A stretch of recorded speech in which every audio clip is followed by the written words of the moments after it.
Good morning student, आप सभी का स्वागत है। आज जो है हम प्रश्नावली 11.3 के सारे प्रश्नों को एक एक करके हल करेंगे। ओके, तो चलिए स्टार्ट करते हैं। देखिए, सबसे पहला प्रश्न क्या दिया है। दिए गए चित्र में बहुभुज समरूप है तो निम्न के मान ज्ञात कीजिए। यहाँ पास क्या है, हमें दो चित्र दिए गए हैं। कौन कौन से? A B C D E. और दूसरा चित्र है L M N O P. Okay, ये दोनों चित्र कैसे हैं? समरूप है। समरूप है का मतलब क्या है? इसके भुजाएं जो है समान अनुपात में होंगे और इसके कोण जो है वो आपस में बराबर होंगे। ओके, तो चलिए इस प्रश्न को हल करते हैं। तो देखिए, सबसे पहला प्रश्न क्या है, हमें जो है यहाँ से ओपी का मान निकालना है। किसका मान निकालना है? हमें इस ओपी का मान निकालना है। यहाँ पर देखिए चित्र में हमें एल एम का मान दिया हुआ है और ए बी का मान दिया है। इसी प्रकार से यहाँ पर डीई का मान दिया है और हमें जो है ओपी का मान निकालना है। ओके, तो चलिए इस प्रश्न को हल करते हैं। तो सबसे पहले में क्या है, हमें ओपी का मान निकालना है। ठीक है, ओपी का मान ज्ञात करनी है। तो देखिए, क्योंकि दोनों चित्र क्या है, आपस में समरूप है। ओके, यहाँ पर लिख देता हूं मैं, क्योंकि दोनों चित्र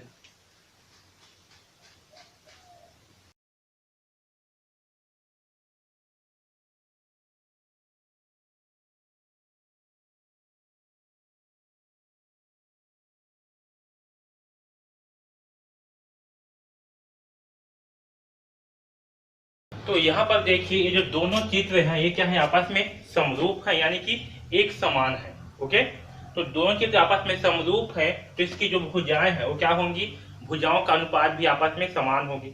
ओके, तो देखिए यहाँ पर से इन दोनों बहुभुजों से जो आपका एल एम है इसके अनुपात में क्या होगी, ए बी। ये दोनों भुजाओं का अनुपात क्या होंगे, आपस में समान होंगे। इसी प्रकार से एम एन का B C, okay, N O का डी सी और आपका ओपी का डीई और पी एल का ई ए, इन भुजाओं के अनुपात क्या होंगे, आपस में समान होंगे। ओके, तो देखिए यहाँ पास एल एम और आपका ए बी, इन दोनों भुजाओं में जो अनुपात है वही अनुपात सारी भुजाओं में होगा, यानी कि एल एम बटे ए बी इसके बराबर क्या होंगे, सारे के सारे भुजाओं का अनुपात आपस में होगा। ओके, यानी कि एल एम बराबर ए बी है तो हमें पहला मान क्या निकालना, ओपी का। तो जो ओपी है ये किसके अनुपात के बराबर होगा, डीई। ओके, ओपी जो है ये डीई के अनुपात के बराबर होगा। तो चलिए यहाँ पर जो है सारे का मान रख देते हैं। तो देखिए एल एम का मान क्या दिया है, 3, तो अगर 3, ए बी का मान दिया है 6, तो 6, ओपी का मान नहीं दिया है, याद कर रहे हैं, तो ओपी डीई का मान दिया है 3.4, तो यहाँ 3.4। अब यहाँ देखिए 3.4 को जो है मैं इस तरफ पक्षांतर कर दूंगा तो हमें क्या मिलेगा, 3 इंटू 3.4 बटे 6 बराबर ओपी। ओके, अब यहाँ से जो है सिंप्लीफाई करते हैं तो 3 एकम 3, इसे 3 से भाग कर रहे हैं, इसे भी 3 से करेंगे भाग, तो होगा 3 दूनी 6। अब क्या बच गया ऊपर में, 3.4 बटे 2। ओके, यहाँ पास बचा 3.4 बराबर ओपी, सॉरी बटे 2 भी है, बटे ओपी। तो 3.4 को जो है हम 2 से भाग करते हैं तो देखिए क्या मिलेगा, 2 एकम 2। ओके, घटाएंगे 1 मिलेगा, यहाँ पर कराएंगे दशमलव, क्योंकि यहाँ पर दशमलव इसलिए। अब 4 यहाँ उतार देंगे, 2 सत्ते 14, तो हमें क्या मिलेगा, 1.7। तो ओपी का मान क्या प्राप्त हुआ, ओपी का मान प्राप्त होगा 1.7। ठीक है, ये जो है हमें निकालना था पहला मान ओपी का। तो ओपी का मान क्या होगा, 1.7 होगा। यहाँ पास क्या क्या समझ में आया, क्योंकि ये दोनों बहुभुज क्या है, आपस में समरूप है, इसलिए इसकी जो भुजाएं हैं, जो इसकी संगत भुजाएं हैं वो भी क्या होंगी, आपस में बराबर होंगी, यानी कि एल एम बटे ए बी के बराबर इसके सारी संगत भुजाएं होंगी। ठीक है, तो उसी का उपयोग करके हमने जो है इस ओपी का मान निकाल लिया। ओके, आया समझ में। तो इस प्रकार से ओपी का मान कितना है, 1.7। तो पहला प्रश्न को इस प्रकार से हल करेंगे। अब चलिए ई ए का मान निकालते हैं। ओके, ई ए क्या है आपका, ये वाला भुजा है ई ए। अब देखिए दूसरा क्या है, ई ए का मान। तो यहाँ भी सेम, क्योंकि दोनों बहुभुज क्या है, आपस में समरूप है, अतः भुजाएं समान अनुपात में होंगी। ठीक है, दोनों भुजाएं क्या है, दोनों बहुभुज क्या है, आपस में समरूप है, अतः इसकी सभी भुजाएं क्या होंगी, आपस में समान होंगी। तो एल एम बटे ए बी, एल एम बटे ए बी इसी के बराबर क्या होंगी, सारे के सारे संगत भुजाएं आपस में बराबर होंगी। ओके, हमें क्या निकालना है, हमें ई ए का मान निकालना है। तो देखिए इस ई ए के संगत भुजा क्या होगी, पी एल। ऊपर में लिख देता हूं मैं पी एल बटे ई ए। ओके, ई ए, क्योंकि हम इन दोनों का, चलिए इसे जो है अच्छे से मैं बना देता हूं। ओके, क्योंकि हमें जो है इस वाले पार्ट को निकालना है, इसलिए अब हम ए बी यहाँ पास लेंगे, ए बी के संगत भुजा क्या होगा, एल एम, तो यहाँ लेंगे L M. Okay, A B के संगत होगा एल एम, और ई ए ये वाला भुजा है ई ए, इसके संगत क्या होगा, इसके संगत होगा पी एल, तो यहाँ लेंगे पी एल। अब यहाँ से जो है चित्र से सारे मानों को रख देते हैं। तो ए बी का मान कितना, ए बी का मान है 6, यहाँ रखेंगे 6 बटे एल एम का मान है 3 बराबर ई ए का मान क्या है हमें ज्ञात करनी है, तो इसे हम ई ए ही रहने देते हैं। और पी एल, इस पी एल का मान कितना है 2, तो यहाँ रख देते हैं 2। ओके, अब 2 को जो है इधर पक्षांतर कर देंगे तो क्या मिलेगा, 2 × 6/3 ओके बराबर ई ए। ठीक, अब देखिए यहाँ से 3 एकम 3 सिंप्लीफाई करेंगे तो अंश और हर दोनों में इस 6 को जो है 3 से भाग करेंगे और 3 को भी 3 से भाग करेंगे, तो 3 एकम 3, 3 दूनी 6, तो 2 × 2 का मान क्या प्राप्त होगा हमें 4, तो 4 बराबर हुआ ई ए, यानी कि ई ए का मान क्या आएगा, तो ई ए का मान आएगा 4, कितना आएगा, ई ए का मान जो है हमें 4 प्राप्त होगा। ठीक है, आया समझ में। तो ये जो ई ए है इसका मान कितना है, इसका मान जो है 4 प्राप्त होगा। तो इस प्रकार से हम इसे हल करेंगे दूसरा प्रश्न को। ओके, आया समझ में। तो हमें दूसरे प्रश्न का मान क्या प्राप्त हो, ई ए बराबर 4। ओके, अब चलिए इस तीसरा प्रश्न को हल करते हैं। अब देखिए तीसरा प्रश्न है एम कोण OPL का मान निकालना है। किसका निकालना है, एम कोण OPL का। अब देखिए क्योंकि ये क्या है, दोनों बहुभुज आपस में समरूप है, तो समरूप बहुभुजों में जो संगत कोण होती है वो भी क्या होती है, आपस में बराबर होती है। ओके, तो समरूप बहुभुजों में क्या होती है, संगत कोण भी आपस में बराबर होती है और संगत भुजाओं का अनुपात भी आपस में बराबर होता है।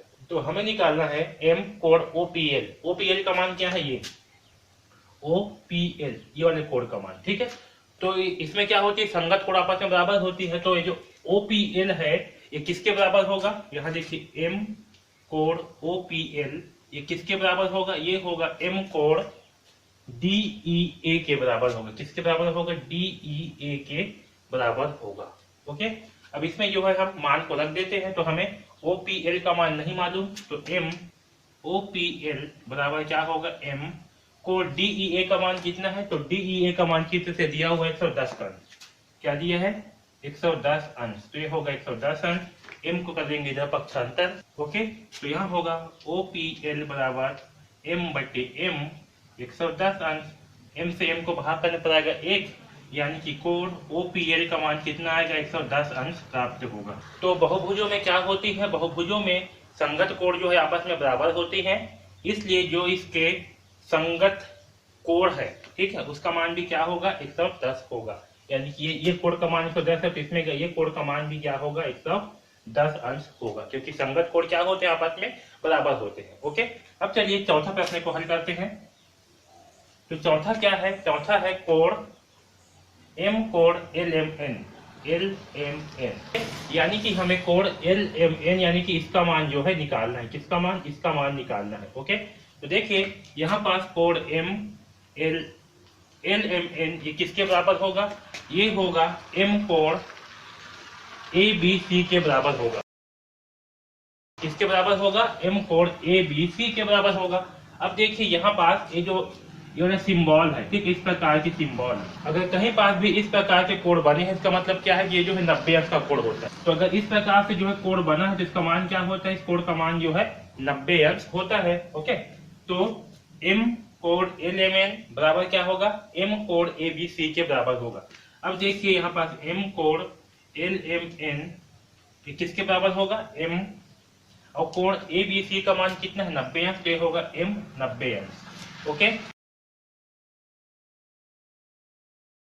तो यहाँ से जब m को इस साइड कर देंगे पक्षांतर, तो क्या होगा, कोण LMN बराबर होगा m बटे m 90 अंश। तब यहाँ से जो है m से m हो जाएगा कैंसिल, तो हमें मिलेगा 90 अंश का कोण, और यहाँ से आएगा कोण LMN बराबर होगा 90 अंश प्राप्त होगा। ठीक, आया समझ में। तो यहाँ से हमें इस कोण का मान भी क्या मिलेगा, इस LMN कोण का मान जो है हमें 90 अंश प्राप्त होगा। ओके, ठीक, आया समझ में। तो इस प्रकार से हमें कोण LMN का मान क्या प्राप्त होगा, 90 अंश प्राप्त होगा। ओके, अब चलिए इस पांचवा प्रश्न को हल करते हैं। तो पांचवा प्रश्न क्या दिया है हमें, बहुभुज, हमें पांचवा दिया हुआ है बहुभुज DEABC। कौन सा, DEABC, इसके समरूप कौन से बहुभुज होंगे, ये जो है हमें बताना है। ओके, तो देखिए डी ई ए बी सी इसके समरूप बहुभुज कौन से होंगे? तो देखिए इसमें स्टार्ट कहां से हुआ है? डी से। ओके, डी के बाद ई, यानी कि यहां से स्टार्ट हुआ है डी से ई से ए से बी से सी, फिर डी तक आया है। ओके, तो इसके समरूप क्या होंगे? जिसके समरूप बहुभुज होंगे, यहाँ पर लिखते हैं बहुभुज कहां से स्टार्ट होगा? यहाँ पास आपका ओ से स्टार्ट होगा, तो ये होगा ओपी, फिर एल एम एन। ठीक है, तो आपके बहुभुज डी ई ए बी सी के समरूप होगा बहुभुज O P L M N. आया समझ में? अब देखिए दोस्त, अब देखिए छठा प्रश्न क्या है? बहुभुज B C D E A समरूप बहुभुज N O P L M. कथन ठीक से नहीं लिखा है, तो ठीक करके लिखिए। ओके,